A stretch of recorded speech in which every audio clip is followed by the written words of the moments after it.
Bienvenue dans Conversation à Caire. Aujourd'hui, on est sur un numéro très spécial. Pourquoi on est sur un numéro très spécial? C'est parce que l'invité que j'ai aujourd'hui est le premier invité, le premier scientifique à m'avoir remis une thèse doctorale pour que je prépare cette interview pour vous. Docteur Idrissa Dia, bonjour et bienvenue sur Conversation à Caire. Bonjour Demba.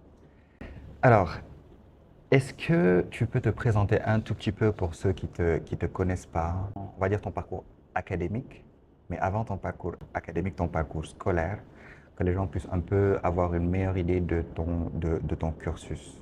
Merci beaucoup Demba. Moi c'est Dr Idrissa Dia. J'ai eu à faire mes études primaires au niveau de l'école Biscuiterie. Puis après je suis passé au niveau du CM Amadou Traoré. Ensuite j'ai fait mes classes de seconde jusqu'à la classe de terminale au niveau du lycée Blaise Diagne de Dakar. C'est là où j'ai eu mon bac. Puis après j'ai eu à faire une licence au niveau de l'université Cheikh Anta Diop au département de biologie animale à la faculté des sciences et techniques. Puis après, j'ai eu à faire aussi mon master là-bas, au même département, mais au master de génétique des populations. J'ai eu à faire mes stages de master au niveau de l'Institut Pasteur de Dakar, où j'ai eu un sujet au niveau du pôle de virologie, qui traitait sur les étiologies des fièvres non palustres, au niveau de la banlieue dakaroise, plus précisément à Médina Gounass, à Guédiawaye. D'accord. Ensuite, j'ai eu à continuer mes travaux de thèse ici, même à l'Institut Pasteur, au niveau du même pôle de virologie, où j'ai eu à travailler sur l'épidémiologie et le diagnostic du virus de la dengue au Sénégal. Super. Mais, docteur Idrissa, aujourd'hui, si on fait un peu un recul sur ce parcours-là qui est très prestigieux, à quel moment est-ce que tu as décidé de devenir un scientifique? Qu'est-ce qui a été le déclic? déclic? Voilà. Ça, je pense que peut-être c'est quelque chose qui a été facilité ou que ma mère m'a inculqué. Ah oui, Parce qu'elle a toujours voulu que je fasse des études scientifiques. Elle a voulu que je fasse l'informatique, plus précisément. Parce que l'aîné de la famille a eu à faire des études en informatique. Il est actuellement professeur. D'accord. Elle a voulu que je fasse des études en informatique. Puis après, au niveau de l'école, j'ai eu une passion pour la biologie. Et j'ai eu la possibilité de pouvoir faire des études en sciences de la vie et de la terre. Elle m'a effectivement poussé dans ce sens. J'ai eu à effectuer quelques travaux de recherche ici à l'Institut Pasteur et c'est là où j'ai carrément eu la passion de pouvoir travailler en tout ce qui est en rapport avec la virologie et les activités de santé publique. Intéressant, intéressant. Aujourd'hui, il y a un vrai sujet, je pense, de santé publique. Et c'est une maladie qu'on appelle la dengue. Il y en a qui l'appellent dengue, je ne sais pas pourquoi. Mais la dengue est une maladie, peut-être que tu vas nous présenter plus en détail, plus en profondeur, parce que tu fais des recherches dessus. Est-ce que tu peux nous parler de cette maladie-là et surtout à quel moment de l'histoire du Sénégal, en tout cas, on peut retenir des interventions assez significatives de vos équipes sur le terrain pour constater justement les fléaux de cette maladie? Merci beaucoup Demba. Donc avant de répondre peut-être carrément à la question, je vais d'abord vous dire qu'est-ce que la dengue. Oui, la dengue est une arbovirose. Quand on parle d'arbovirose, c'est des virus qui sont transmis par des vecteurs qui peuvent être des arthropodes. Et quand on parle d'arthropodes, c'est soit des moustiques, soit des tiques ou bien des phlebotomes. Et la dengue fait partie des arboviroses qui sont transmis par des vecteurs moustiques. Donc c'est des moustiques qui transmettent la maladie d'une personne à une autre. Elle appartient à la famille des Flaviviridés et au genre Orthoflavivirus. C'est-à-dire que c'est un groupe de virus qui, comme le virus Zika, comme le virus de la fièvre jaune West Nile, qui ont à peu près les mêmes symptômes de tableau clinique. Ça se manifeste par de la fièvre, des douleurs rétro-orbitaires, des céphalées, des myalgies. Et pour certaines maladies, comme la dengue, après avoir été infectées par le virus, une fraction des personnes infectées peuvent évoluer vers des formes sévères de la maladie, qui sont associées à des hémorragies. Et ici au Sénégal, le virus a été détecté pour la première fois en 1970. Donc ça veut dire qu'il y a des détections anciennes de ce virus, mais il est peu connu de la population. Et malgré les études de l'Institut Pasteur qui sont effectuées dans tout le Sénégal sur les arbovirus, principalement avec l'unité d'entomologie médicale, qui ont effectué des études de surveillance de ce virus au niveau de la population de moustiques. Donc des détections ont été obtenues au Sénégal de 1970 à 2000. Mais les cas qui ont été détectés sont principalement des variants du virus qui circulent entre les moustiques et les primates non humains. Donc c'est ce que l'on appelle la circulation salvatique du virus.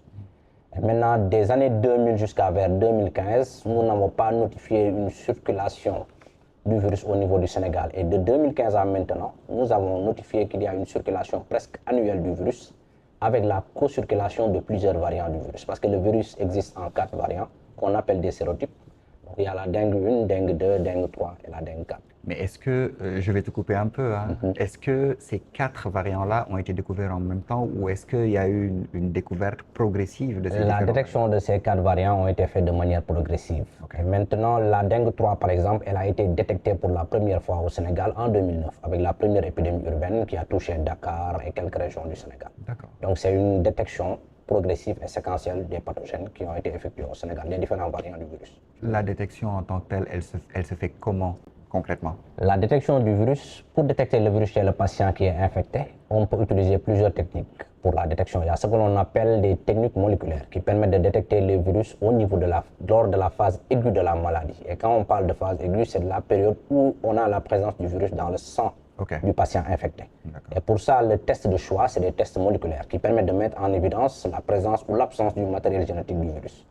Et quand on dépasse cette fenêtre, c'est-à-dire 7 jours après le début des symptômes, on rentre vers la phase où la détection du virus se fait principalement en utilisant des outils sérologiques. Quand on parle d'outils sérologiques, dans ce cas, on ne met pas en évidence l'agent qui est responsable de la maladie, à savoir le virus, mais on essaie de mettre en évidence la réponse immunitaire du patient qui a été infecté à la suite de la maladie. Et là, on essaie de mettre en évidence les anticorps que le virus a laissés après l'infection. D'accord. Alors, docteur Idrissa, on est dans un laboratoire, je pense que vous l'appelez le Wet Lab. Le magnifique laboratoire du CARE, c'est le Center for Africa's Resilience to Epidemics, c'est le Centre africain de résilience face aux épidémies.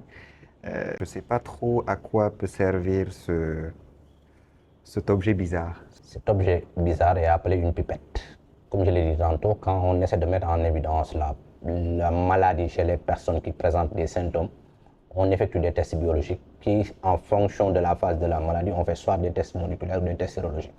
Et cet objet bizarre nous permet de prendre des quantités infimes de la matière et des réactifs qui nous permettent de réaliser ces tests. Ça s'appelle une pipette. C'est à l'ordre de microlitres, la quantité pour pouvoir faire les réactions. D'accord. Aujourd'hui, est-ce que tu peux revenir un tout petit peu sur l'incidence sur la santé publique de cette dengue-là? Et j'ai cru aussi comprendre que parfois, en tout cas en parcourant un peu ton magnifique travail, qu'il y a un peu des associations, ou en tout cas des moments où elle est combinée au palu, ou en tout cas il y a des effets qui sont combinés.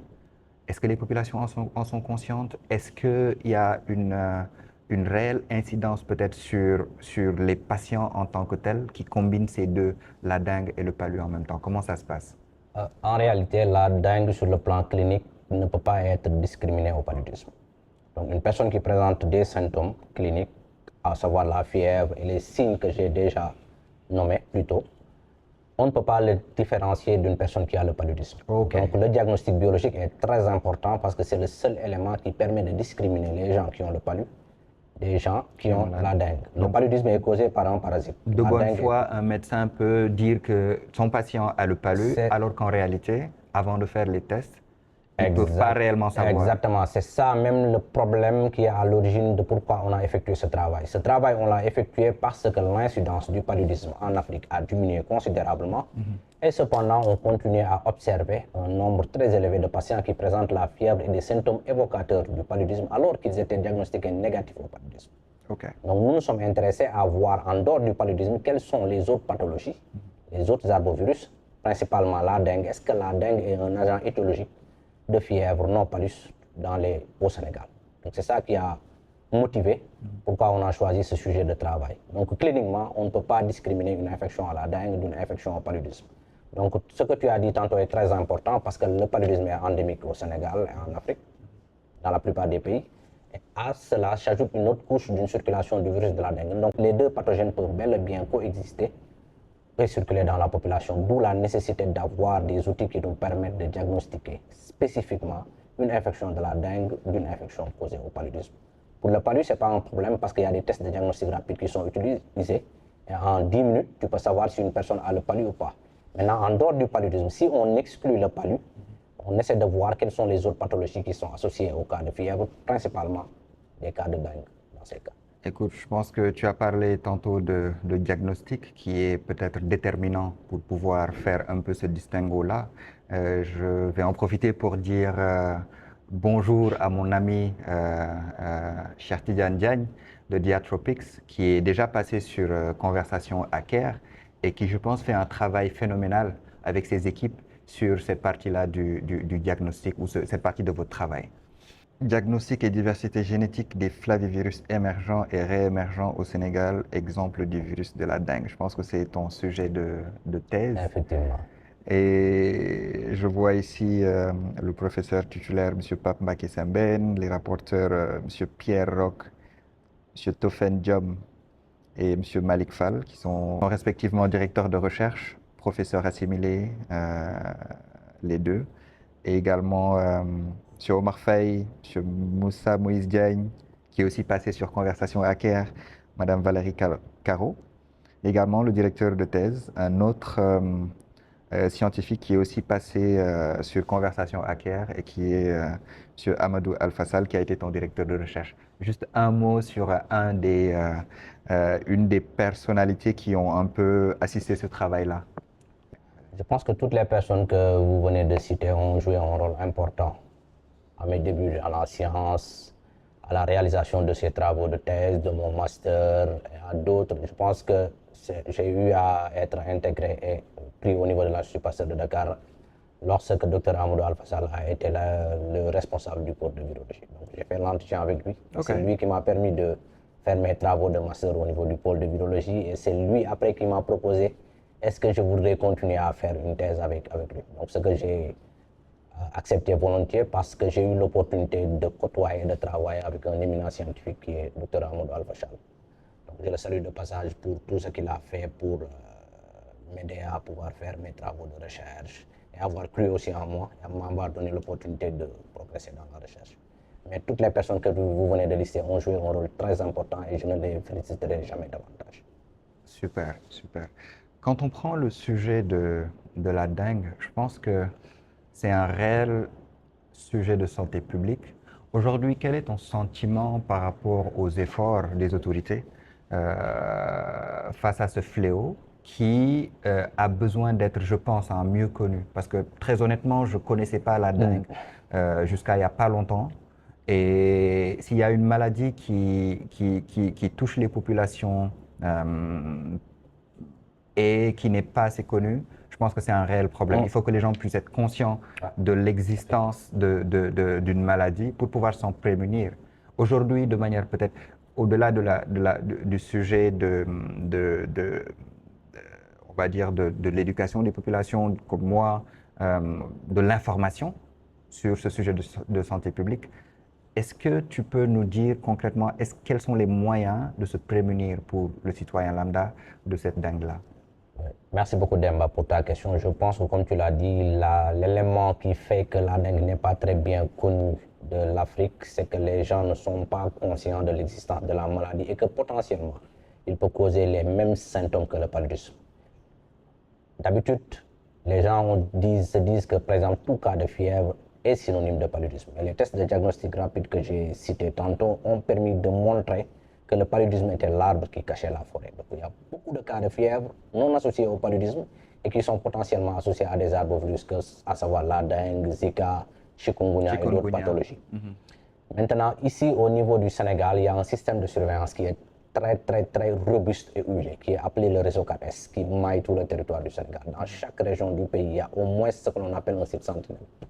Il permet de capturer tous les événements épidémiologiques inhabituels. C'est-à-dire que s'il y a un nombre élevé de cas de fièvre dans une région, c'est un signal pour que les gens prennent le prélèvement, l'acheminent au niveau du labo de l'Institut Pasteur de Dakar, où on teste systématiquement 7 virus, incluant le virus de la dengue.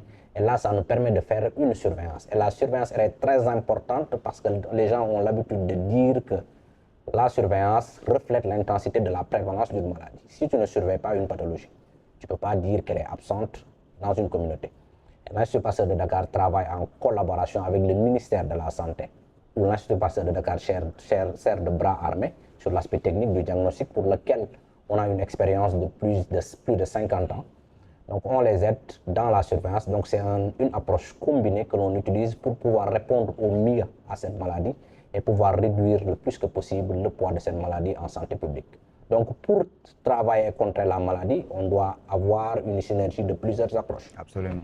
La première des choses, c'est qu'il faudrait qu'on ait des outils de diagnostic performants qui permettent de détecter les variants du virus qui circulent. Il faut savoir que le Sénégal, à l'instar du Malaisie et de certains pays de l'Afrique de l'Ouest, est la seule zone où on a une circulation notifiée de ce que l'on appelle la dengue selvatique. Quand on parle de dengue selvatique, c'est un variant du virus qui circule principalement en milieu forestier, c'est-à-dire il circule entre les primates non humains et les moustiques arboréales. Et maintenant, l'homme s'infecte dans cette zone lorsqu'il va en brousse, ou bien à cause de la déforestation, il transfère son habitation vers les zones, et dans ce cas, il y a un risque élevé de contact et d'avoir cette maladie. En 2020, cette souche de dengue selvatique, que l'on pensait être extincte, a réémergé au Sénégal et a été associée à une épidémie avec plus de 52 cas confirmés. Okay. Donc cela prouve que cette souche de dengue selvatique peut ajouter une couche de complexité dans notre compréhension de la maladie, parce que nous avons la circulation des souches urbaines du virus, et à cela s'ajoute la souche de dengue selvatique qui n'est pas prise en compte dans les stratégies de lutte contre la dengue. Parce qu'on considère que c'est un variant du virus qui n'est pas exposé à une grande quantité de la population. Après l'aspect du diagnostic, l'autre élément aussi, c'est qu'il faudrait qu'on surveille davantage quels sont les variants du virus qui circulent. Donc ça a été déjà l'objet de la deuxième partie de ma thèse, parce qu'il faudrait qu'on comprenne quelle est la dynamique de circulation des variants du virus. Ce qu'il faut savoir avec la dengue, c'est que si tu es infecté par un variant du virus et qu'au cours de ta vie, tu as l'opportunité d'être infecté par un autre variant, il peut se poser un phénomène qu'on appelle antibody depending response, c'est-à-dire que les anticorps de l'infection précédente vont faciliter cette infection et vont rendre cette infection beaucoup plus compliquée. Et ceci peut aboutir à des formes sévères. Donc il est très important qu'on connaisse quelle est la distribution spatiale et temporelle des variants du virus et qu'on puisse agir davantage. Donc ça, on le fait en utilisant la surveillance génomique et aussi des outils moléculaires où on traque en temps réel quels sont les variants du virus. Donc, depuis 2017, nous sommes capables de démontrer les données de la dynamique de circulation des variants du virus au niveau du Sénégal. Et l'impact de cela, c'est que ça va nous permettre aussi de voir quelle est la proximité entre ces variants du virus et les vaccins qui sont disponibles. Donc, pour la dengue, actuellement, il y a 3 vaccins qui sont en développement. Donc, il faudrait que ce vaccin ait une proximité assez importante avec les variants du virus pour qu'on puisse dire que ce vaccin a un potentiel de pouvoir marcher effectivement sur la population. Donc, dans une étude que l'on a effectuée, nous avons juste comparé les variants du virus du Sénégal et des souches vaccinales. Et malheureusement, nous avons observé qu'il y a 23 à 22 substitutions d'acides aminés dans les régions immunogéniques du virus. Et ceci peut avoir un impact néfaste sur l'efficacité du vaccin. Donc, avant toute politique de vaccination, nous devons d'abord comprendre est-ce que nos variants du virus matchent avec les vaccins qui ont été développés et qui principalement prennent en compte que des variants du virus qui circulent en Asie et en Amérique. Donc ça, c'est l'aspect de la vaccination qui est très important. Mais l'aspect aussi que les gens utilisent principalement pour lutter contre la dengue, c'est l'action sur les vecteurs. Vu que c'est un virus qui est transmis par des vecteurs moustiques, si on casse cette étape, la transmission sera réduite. Donc la lutte antivectorielle est l'élément primordial que les gens utilisent. Et maintenant, cette lutte peut être confrontée à des résistances des vecteurs par rapport au type d'insecticide que l'on utilise. Donc ça aussi, ça peut compliquer la réponse contre la maladie. L'autre élément aussi, c'est qu'il y a des antivirales qui ont été développés récemment pour lutter contre la dengue. L'une de ces antivirales est appelée Mosnodenvir.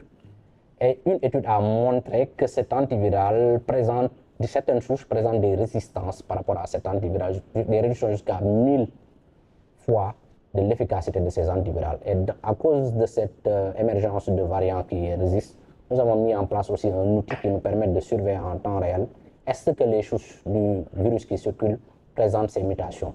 Nous l'avons validé sur des souches du Sénégal et ceci montre qu'au jour d'aujourd'hui, aucune des souches circulantes du Sénégal ne présente ces mutations.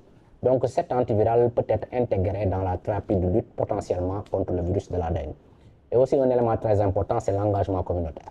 Parce qu'il faudrait que d'abord les populations sachent la maladie, que les populations aident les gens pour éviter les éléments qui peuvent propager la population de moustiques. Juste l'eau stagnante peut être une gîte pour pouvoir augmenter la population de moustiques dans la zone. Donc, c'est ces éléments combinés qui nous permettront de répondre efficacement à la lutte contre la maladie. Mais le Sénégal a un système de surveillance très efficace qui capture en temps réel toutes les émergences du virus de la dengue. Et d'ailleurs, c'est à cause de cette efficacité qu'on est en train actuellement de faire une extension sous-régionale de ce système dans différents pays d'Afrique. Qui ont peut-être les mêmes conditions, on va dire, météorologiques, ou en tout cas qui favorisent le développement. Exactement. Juste dans ce sens, je vais te donner l'exemple de l'implémentation de ce système de surveillance que l'on a effectué au Cap-Vert, où je faisais partie de l'équipe qui a fait le déploiement. Nous avons implémenté le système le 3 octobre, si je ne me trompe pas. 3 jours après, nous sommes passés à l'autre île, à l'île de Sal, parce que c'était 2 îles. L'île de Santiago, où se trouve la capitale, et l'île de Sal. Nous sommes allés à l'île de Sal pour les former, et il y a eu une détection de la dengue des cas autochtones. Wow. Donc cela veut dire que le virus potentiellement circulait dans la zone, mais du fait de l'absence de surveillance, il n'a pas été détecté. Donc je t'ai dit tantôt que la prévalence est étroitement liée à l'intensité de la surveillance. Et quelques mois après, une grosse épidémie de dengue a éclaté au Cap-Vert. Et nous avons eu à les aider à la mise en place du système de surveillance et aussi à l'implémentation de la surveillance génomique du virus au niveau de l'archipel. Excellent, excellent. J'en profite pour le coup pour saluer Libas, avec qui je discutais tout à l'heure du Cap-Vert. Il m'a parlé de Sal, je ne connaissais pas. Je voyais Sal, mais je ne savais pas ce que c'était. Il m'a expliqué que c'était une île. Alors, les travaux de ta thèse ont porté essentiellement, ou en tout cas des piliers très importants de ces travaux ont été le diagnostic et la diversité génétique. Est-ce que tu peux revenir un tout petit peu sur ces aspects-là? Voilà. Dans ces travaux de thèse, nous avons voulu explorer, c'est-à-dire qu'une zone d'ombre, un dark matter qui a existé depuis longtemps sur la compréhension de l'épidémiologie du virus de la dengue au Sénégal. Okay. Je t'ai expliqué tantôt que sur le plan clinique, on ne peut pas discriminer une dengue du paludisme ou d'autres infections. C'est-à-dire qu'il est primordial que les gens disposent d'outils qui nous permettent de diagnostiquer rapidement et de manière fiable toute infection du virus de la dengue afin d'exclure potentiellement les autres pathologies. Maintenant, dans ce cadre du diagnostic, nous nous sommes rendus compte que, par exemple, pour diagnostiquer le virus au Sénégal, il y a certes le laboratoire de l'Institut Pasteur de Dakar, mais il n'y a pas de laboratoire décentralisé au moment où on effectuait ces travaux de thèse. C'est-à-dire qu'il faut qu'on trouve un moyen de sortir d'un paradigme dans lequel le prélèvement va au laboratoire. Maintenant, nous avons mis en place un autre dispositif où maintenant c'est le laboratoire qui va au prélèvement. Okay. Dans la partie du diagnostic, nous avons développé ce que l'on appelle un laboratoire mobile. C'est-à-dire, c'est 2 valisettes, lab and suitcase, qui nous permettent, quel que soit l'endroit où on a une épidémie, une circulation de pathologies, comme la dengue, on peut se déplacer dans cette zone et faire le diagnostic. Et maintenant, ça, c'est la première partie, dans la partie diagnostic, où on a évalué pour la première fois au Sénégal l'utilisation et l'utilité d'un laboratoire mobile sous forme de valise pour diagnostiquer les étiologies de fièvre non palus. Cette étude a été faite dans la zone de Médina Gounass à Guédiawaye. Pourquoi cette zone? Parce que c'est un endroit où l'eau est stagnante toute l'année. Officiellement, l'habitation est interdite et il y a les populations de moustiques. Donc, qui dit présence de moustiques, potentiellement dengue. Nous avons fait une étude prospective où nous nous déployons chaque semaine. Dengue et palu. Dengue et palu. Mais voilà, focus dengue. C'était l'objectif. Parce que dans l'algorithme de testing, on prenait que tous les patients qui ont un TDR paludisme négatif. Donc, on essaie de voir quelle était l'étiologie de leur infection. Okay. On se déployait tous les semaines 2 fois, le lundi et le vendredi, et on testait sur place les prélèvements inclus dans l'étude. Puis, on revient au laboratoire pour tester avec la méthode de référence qui est la RT-PCR que tu as abordée tout à l'heure. Maintenant, quand on a fait la comparaison, nous nous sommes rendus compte que le résultat que donnait la méthode de RT-PCR dans l'environnement du laboratoire est similaire et concorde avec les résultats qu'on a au niveau du terrain avec les lab in suitcase. Excellent. Donc, comme recommandation, ces laboratoires peuvent être utilisés dans n'importe quel endroit du pays pour désengorger et juguler peut-être un flux de prélèvement et répondre aux épidémies. Voilà, donc ça a montré que les résultats qu'on avait obtenus sur le terrain sont similaires à ce qu'on a au niveau du laboratoire central. Donc, ce genre de dispositif peut être utilisé à large échelle afin de décentraliser les laboratoires et juguler peut-être le flux de prélèvement qu'on peut recevoir pour le diagnostic. Maintenant, à côté de cela, il y a les camions laboratoires mobiles qui sont utilisés en période d'épidémie où il y a un nombre pléthorique de prélèvements à tester. Donc, dans ce cas, ça nous permet d'augmenter la capacité de test que l'on peut effectuer lors des épidémies. Donc ça a été utilisé lors de l'épidémie de dengue à Louga en 2017 pour la première fois, pour une validation. Et puis en 2018, lors de l'épidémie de dengue à Touba, qui a coïncidé avec le Grand Magal. Et qui dit Grand Magal dit qu'il y a un grand nombre de personnes qui vont venir vers la ville-centre, donc qui est un facteur de risque pour la propagation de la maladie. Donc on avait mis en place le labo pour pouvoir tester systématiquement les cas suspects et rendre le résultat dans les 2 heures après réception du prélèvement. Donc ceci a montré qu'on réduit considérablement le délai de rendre le résultat, qui est très important pour le management des patients. Et à côté de cela, il y a la partie diagnostique de diversité génétique, où on a essayé de comprendre quelle est la diversité génétique des variants du virus qui circulent. Donc comme je l'ai dit tantôt, il y a 4 sérotypes du virus. Et au total, parmi les 4 sérotypes, il y a 21 génotypes qui ont été décrits. Et chacun des sérotypes et génotypes, il peut affecter le patient de manière différente. Donc le tableau clinique de la maladie peut différer que du fait que c'est dû à un sérotype ou à un autre. Donc il est très important de connaître quelle est la diversité génétique des sérotypes circulants. Donc nous avons fait pour une première fois la cartographie des souches de dengue qui circulent au Sénégal sur une période de 2018 en 2017 pour une première fois en utilisant des portions de génome.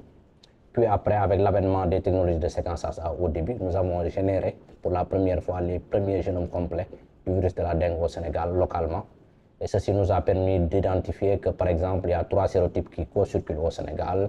La dengue 1 qui appartient au génotype 3, la dengue 2 qui appartient au génotype 2, le génotype cosmopolite, qui est connu comme étant répandu dans le monde, et la dengue 3 de génotype 3, pour lequel il a été décrit qu'il est associé à une forte transmissibilité et à des cas sévères. Donc c'est un génotype à surveiller au niveau du pays, parce que ça peut causer des flambées sans précédent.